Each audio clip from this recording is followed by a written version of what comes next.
ভাইটি ভণ্টিহঁত, আজি মই তোমালোকৰ আগত ৰসৰাজ লক্ষ্মীনাথ বেজবৰুৱাৰ বিখ্যাত সাধুকথাৰ পুথি বুঢ়ী আইৰ সাধু কিতাপখনৰ পৰা দীঘলঠেঙীয়া নামৰ সাধুকথাটো ক'বলৈ ওলাইছোঁ দেই।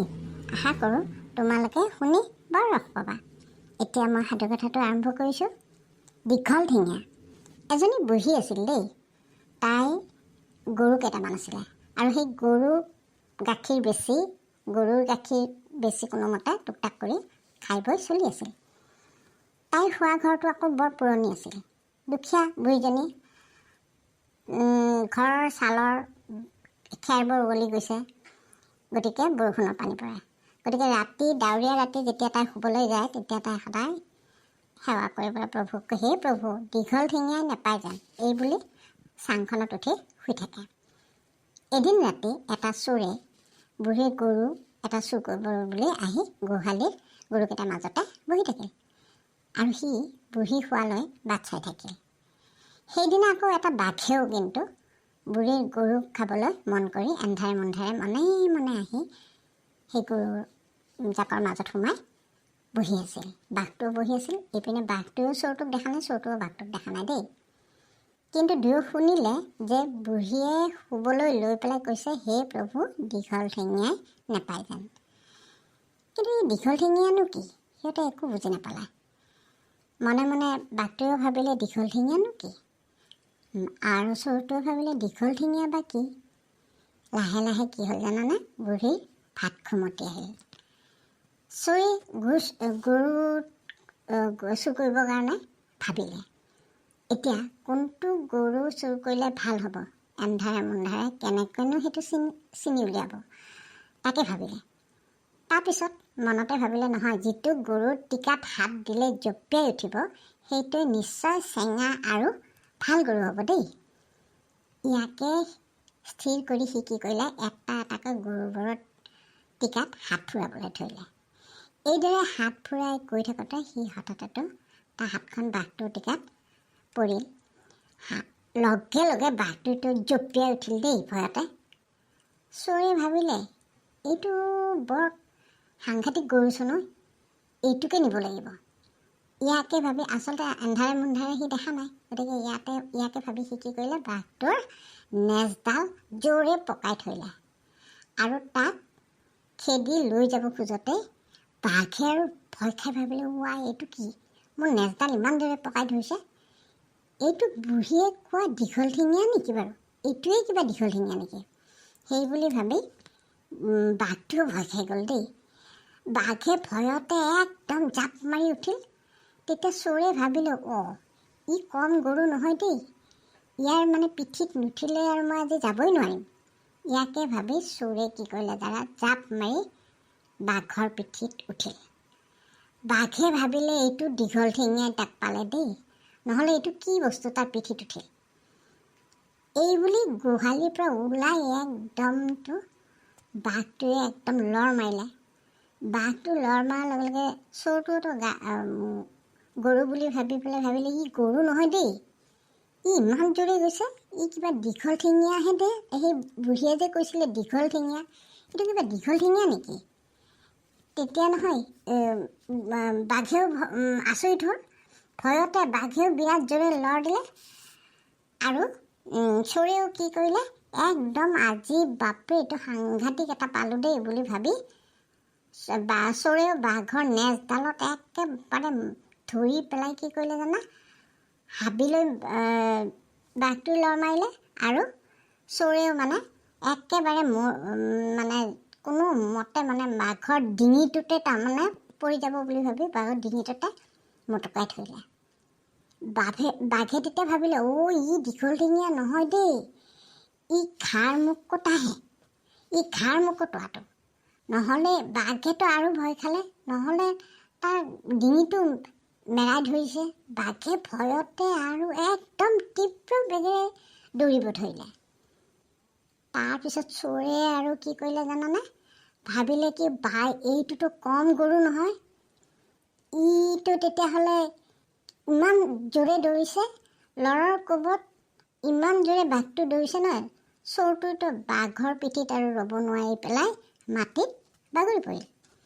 কিন্তু বাঘুৰি পৰতে কি হ'ল জানানে, সি বাঘৰ নেগুৰডাল ইমান জোৰে পেঁচাই ধৰিছিল যে নেগুৰডাল চোৰৰ হাতৰ মুঠিতে আহি গ'ল, ছিঙি আহিলে তাৰমানে। তাৰপিছত বাঘটো একদম ভয়তে উশাহ একদম নোলোৱাকৈ একদম হাবিৰ ভিতৰত দৌৰ মাৰিলে। সি ভাবিলে এইটো ঘাৰ মুকুটোৱাটো নহয় দেই, এইটো পেপা কঢ়াইহে পালে নেকি মোক। তাৰপিছত কাৰণ তাৰ নেজডাল গোটেই ছিঙি গ'ল। ইফালে চোৰে হাতৰ নেগুৰডাল পিটিকি পিটিকি চাইতে দেখিলে এইডাল গৰুৰ কি আন জন্তুৰ নেজ, এইটো বাঘৰ নেজহে দেখোন। তেতিয়াতো বিৰাট চোৰৰ ভয় লাগিব ধৰিলে। ৰাতি ভালেখিনি হৈছিলে। সেই দেখি কি কৰিলে, সি গোটেই ৰাতিটো কটাবৰ কাৰণে ওখ আম গছ এজোপাৰ ওপৰত উঠিল। ইফালে বাঘে হাবিত সোমাই পেপা কঢ়াই পোৱা তাৰ সি যে পেপা কঢ়াই তাক পাইছে বুলি তাৰ লগৰীয়া ভাই বন্ধুবিলাকৰ আগত একদম গৈ ক'লে যে পেপা কঢ়াই পালে আৰু তাৰ নেজডাল আজি মানে ছিঙি লৈ গ'ল। এইটো বৰ লাজৰ কথা হ'ল। বাঘ হৈছে বনৰ ৰজা। তেতিয়া বাকীকেইটাই কেতিয়া ইচিষ্টাম, এইটোতো বৰ বেয়া কথা হৈছে। আমাৰ নিচিনা ৰজাৰ যদি এনেকুৱা হয় কি হ'ব বাৰু? পেপা কঢ়াই আমাক এনেকুৱা লঘু লাঞ্ছনা কৰিলেতো বৰ লাজৰ কথা হ'ব। তেতিয়া ধৰিলে এই নেজডালহে নিছে, কিন্তু আমাক ইমান অপমান কৰা কথা যদি বাহিৰত ওলায়, তেতিয়াহ'লে দেখোন পেপা কঢ়া আমাতকৈ বেছি বলি জন্তু বুলি চবেই জানিব। তেতিয়া দেখোন আমি ৰজা, আমি হৈছোঁ বনৰ ৰজা। তেতিয়া আমি যদি পেপা কঢ়া যদি আমাতকৈ ওপৰত, তেতিয়াহ'লে দেখোন আমি পেপা কঢ়াৰ দেখোন একেবাৰে খৰি ভাৰী হ'ব লাগিব, পানী কঢ়িওৱা মানুহ হ'ব লাগিব, পাণ কঢ়িওৱা শাৰীত পৰিম, ইমান তললৈ আমি নামিব লাগিব।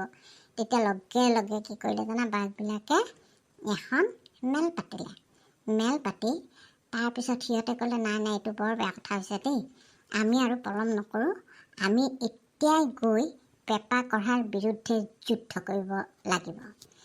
তাৰপিছত লগে লগে দুকুৰিমান বাঘে কি কৰিলে জানা, চাৰিওপিনে একদম পেপা কঢ়াক বিচাৰি চলাত কৰিলে। কিন্তু সিহঁতেতো পেপা কঢ়াক ক'তো নেদেখিলে। শেষততো এটা বাঘে সেই আম গছজোপাৰ আগত মানে ওপৰলৈ চাই পেলাই সিটো দেখিলে তাত দেখোন এজন কোনোবা বহি আছে, ইয়ে নিশ্চয় পেপা কঢ়া। তাৰপিছত সি তেতিয়া বাকীবিলাকক ক'লে, এইটোৱে পেপা কঢ়া নেকি? পেপা কঢ়া বুলি সি আঙুলিয়ে দিয়াৰ লগে লগে বাকী বাঘবিলাকে বোলে, ইয়াক আজি আমি মাৰি পেলাব লাগিব। তাকে ভাবি চিন্তি এতিয়া কেনেকৈ ইমান ওপৰলৈ কেনেকৈ যাব এতিয়া সিহঁতে। সেইকাৰণে ভাবি চিন্তি সিহঁতে এটা বুদ্ধি কৰিলে। কি বুদ্ধি কৰিলে জানানে? পেপা কঢ়াক ঢুকি পাবলৈ সিহঁতে এটাৰ পিছত পিঠিত আন এটা উঠিল। এনেকৈ উঠি উঠি গৈ একদম ওখ হৈ গৈ আছে দেই। তেতিয়া চোৰে ভাবিলে, সৰ্বনাশ, মইতো এতিয়া মৰিলোঁ, কাৰণ বাঘবিলাকতো এটা এটাকৈ পিঠিত উঠি উঠি উঠি এতিয়া গছৰ ওপৰৰ পৰা মোক এতিয়া টানি লৈ যাব। তৎক্ষণাত চোৰেও এটা বুদ্ধি কৰিলে। কি বুদ্ধি কৰিলে জানানে? সি দেখিলে নিচেই তলত কি আছে জানা, সেই যে তাৰ নেজডাল ছিঙা বাঘটো একদম তলত আছে। তেতিয়া ভাবিলে তেতিয়া যে নহয়, মই বুদ্ধি নকৰিলে মোক এতিয়া খাবহে সিহঁতে। সেইকাৰণে সি কি কৰিলে, একদম গলগলীয়া মাতেৰে ক'লে, এই খৰা, চাবি, তোক মই এতিয়াই ধৰিম, চাবি। খৰা বাঘেতো গম পোৱা ল'লে তাৰমানে যাৰ নেজডাল নাই। শেষৰ বাঘটোৱে একদম ভাবিলোঁ, ৰাম, মোৰ নেজ নিয়াই পেপা কঢ়াই তাৰমানে এতিয়া মুখে ধৰিব নেকি? সেই বুলি ভয়তে সি একদম হিতাহিত জ্ঞান হেৰুৱাই সি হাবিৰ পিনে একদম লৰ ধৰিলে। যেতিয়াই লৰ মাৰিলে নহয়, লগে লগে সিয়ে আছিল আটাইতকৈ তলত। গতিকে তাৰ পিঠিত এটাৰ পিঠিত আনটো উঠি আছিল। গতিকে সি লৰ মৰাৰ লগে লগে বাকীবিলাকতো চব ধুপুচকৈ পৰি একদম গোটেই মাটিত সৰি পৰিল। তাৰপিছত ভয়তে গোটেইকেইটাই আমাকো পেপা কঢ়াই পালে, পেপা কঢ়াই পালে বুলি ভাবি একদম তৰা নৰা ছিঙি হাবিৰ মাজলৈ পলাই গুচি গ'ল। তাৰপিছত সিহঁতকেইটা বাঘবিলাক চব যেতিয়া ফৰিং চিটিকা দিলে, তেতিয়া কি হৈছে, চোৰে বুদ্ধিটো তাৰ বিৰাট কামত আহিল দেই। চোৰে তেতিয়া কি কৰিলে, ৰাতিটো গছডালৰ ওপৰতে থাকি ৰাতিপুৱাতে গছৰ পৰা নামি তাৰ ঘৰলৈ গুচি আহিল।